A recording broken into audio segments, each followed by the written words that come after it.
નમસ્કાર મિત્રો, દેશ દુનિયાના સૌથી મોટા સમાચારમાં આપણું હાર્દિક સ્વાગત છે। આજના તાજા સમાચાર જાણવા માટે આ વિડીયોને અંત સુધી જોતા રહેજો અને આવા જ નવા સમાચાર મેળવવા માટે આપણે ચેનલને સબસ્ક્રાઇબ કરવાનું ન ભૂલતા। તો મિત્રો સૌથી પહેલા વાત કરીએ તે પહેલા આખું ગુજરાત ફરજિયાત જોઈ લીજો। ગુજરાતના ખેડૂતો અને ગ્રામ્ય નાગરિકો માટે મુખ્યમંત્રી ભૂપેન્દ્ર પટેલે એક ઐતિહાસિક અને લોકસાહિત્યિક નિર્ણય લીધો છે। રાજ્યમાં લાંબા સમય સુધી ચાલી રહેલા જમીન માપણી અને પ્રમુખ વર્ષના વિવાદો ઉકેલ લાવવા માટે હવે ભૂમિ મિક્ષણ અને અંગત સમગ્ર રાજ્યમાં એક સામાન્ય પદ્ધતિ અમીર બનાવવામાં આવશે। આ નિર્ણય ખેડૂતોને વર્ષો જૂની માપણી અજબ મુક્તિ મળે તે ભૂમિ સીમાઓ અને સમિતિ રચના મુખ્યમંત્રીના આદેશ અનુસાર હવે દરેક જિલ્લામાં જિલ્લા કલેક્ટર અધ્યક્ષતા એક વિશેષ સીમા અને સમિતિ કાર્ય થશે। તો બીજી તરફ મિત્રો વાત કરીએ તો રાજ્યમાં ખાનગી શાળાઓમાં દ્વારા વસૂલવામાં આવતી બેફામ ફી લગામ લગાવવા માટે ગુજરાત સરકારે હવે સંપૂર્ણ રીતે એક્શન મોડમાં આવી રહ્યા છે। તાજેતર વિધાનસભામાં શિક્ષણ રાજ્ય મંત્રી રીવાબ જાડેજા સ્પષ્ટ શબ્દોમાં જણાવ્યું હતું કે જો કોઈ શાળામાં ફી નિયમો સમિત FRCના નિયમોનું ઉપલબ્ધ કરશે તો તેની સામે કડક દંડ લગાવવામાં આવશે। નિયમ ભંગ કરનાર શાળાઓ માટે દંડની જોગવાઈ। રાજ્યની કોઈપણ શાળાઓને ફ્રીમાં નિયમોનું ઉપલબ્ધ ન કરે અને અથવા વાલીઓ તરફથી ફરિયાદ મળે તો રેગ્યુલર કમિટી FRC દ્વારા ખૂબ જ કડક કાર્યવાહી કરવામાં આવશે, જેમાં પ્રથમ વાર ફરિયાદ મળે તો 5 લાખ રૂપિયાનો દંડ અને બીજી વાર ફરિયાદ મળે તો 10 લાખ રૂપિયાનો દંડ અને ત્રીજી વાર ફરિયાદ મળે તો શાળાની માન્યતા રદ કરવા સુધીની કાર્યવાહી કરવામાં આવી છે।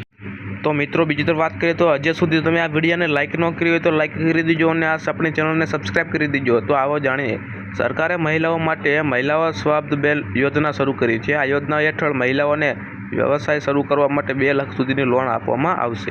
આ યોજના હેઠળ મહિલાઓ માટે 307 વિધાન પ્રકાર વ્યવસાય માટે લોન ઉપલબ્ધ છે, જેમાંથી બ્યુટી પાર્લર, દરજીકામ, મસાલા બનાવટ, અગરબત્તી, મોતીકામ, ભરત ગૂંથણ અને દૂધની પ્રોસેસ જેવા વ્યવસાય સામેલ છે। દરેક પ્રકારના વ્યવસાય માટે 2 લાખ સુધી રૂપિયા લોન આપવામાં આવશે।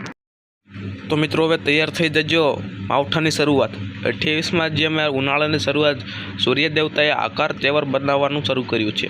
હવામાન વિભાગ દ્વારા જારી કરવામાં આવેલી તાજી આગાહી મુજબ આગામી 3 દિવસ દરમિયાન સમગ્ર ગુજરાતમાં કાળઝાળ ગરમી પડવાની શક્યતા છે।